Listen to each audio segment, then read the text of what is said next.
গাজায় ইসরায়েলি বর্বরতার বিরুদ্ধে বাংলাদেশে নজিরবিহীন প্রতিবাদ বিক্ষোভের রেশ ছড়িয়ে পড়েছে মুসলিম দেশগুলোতে।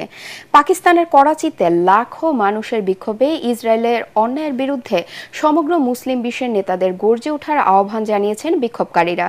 এদিকে মার্চ ফর গাজার আহ্বানের সাড়া দিয়ে মুসলিম দেশগুলোকে ঐক্যবদ্ধ করতে কাতার, কুয়েত সহ বিভিন্ন দেশ সফর করছেন মিশরের president Abdel Fattah al CC. আরও জানাচ্ছেন শরীফুল ইসলাম।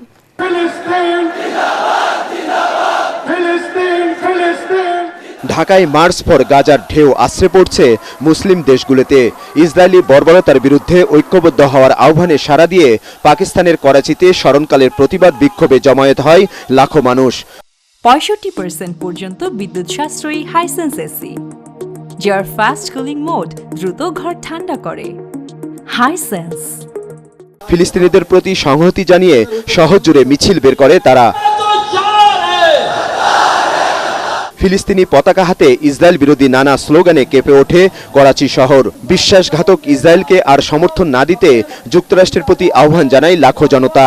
দাবি ওঠে গাজায় ইতিহাসের ন্যাক্কারজনক গণহত্যার জন্য বিশ্বের সব দেশকে ইসরায়েল সরকারের সাথে সম্পর্ক ছিন্ন করার।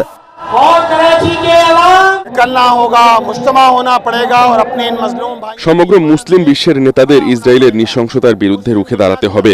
সেনাবাহিনী, অস্ত্র, ক্ষেপণাস্ত্র যার যা কিছু আছে তা নিয়ে ফিলিস্তিনের দুর্দশাগ্রস্ত অসহায় শিশু, নারী, বৃদ্ধ ও যুবকদের রক্ষায় এগিয়ে আসতে হবে।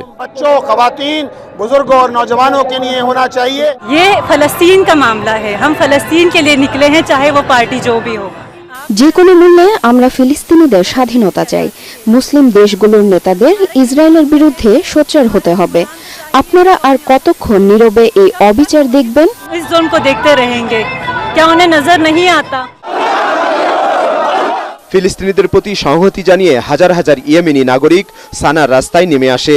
আমেরিকা এবং ইসরায়েলের ধ্বংস, ইহুদিদের প্রতি অভিশাপ আর ইসলামের জয় দাবি করে অস্ত্র উঁচিয়ে বিক্ষোভ করে তারা। আমরা রাস্তায় নেমেছি বিশ্বকে এই বার্তা দিতে যে আমেরিকা ও ইসরায়েল মুসলমানদের হত্যা করে পরাধীন করতে পারবে না। আমরা আল্লাহর উপর ভরসা রাখি, ঈশ্বরই আমাদের শক্তি, তাই বিশ্বের কোনো অত্যাচারী শাসক মুসলমানদের বিরুদ্ধে জয়ী হতে পারবে না। এদিকে গাজায় ইসরায়েলের হামলা বন্ধের উদ্যোগের অংশ হিসেবে দোহায় কাতারের আমির তামিম বিন হামাদ আল থানির সঙ্গে বৈঠক করেছেন মিশরের president Abdel Fattah al CC. ইসরায়েলের বিরুদ্ধে মুসলিম বিশ্বকে ঐক্যবদ্ধ করতে কুয়েতের আমির সহ অন্যান্য দেশের সরকার প্রধানের সঙ্গেও আলোচনার কথা রয়েছে তার। শরীফুল ইসলাম, এটিএন বাংলা।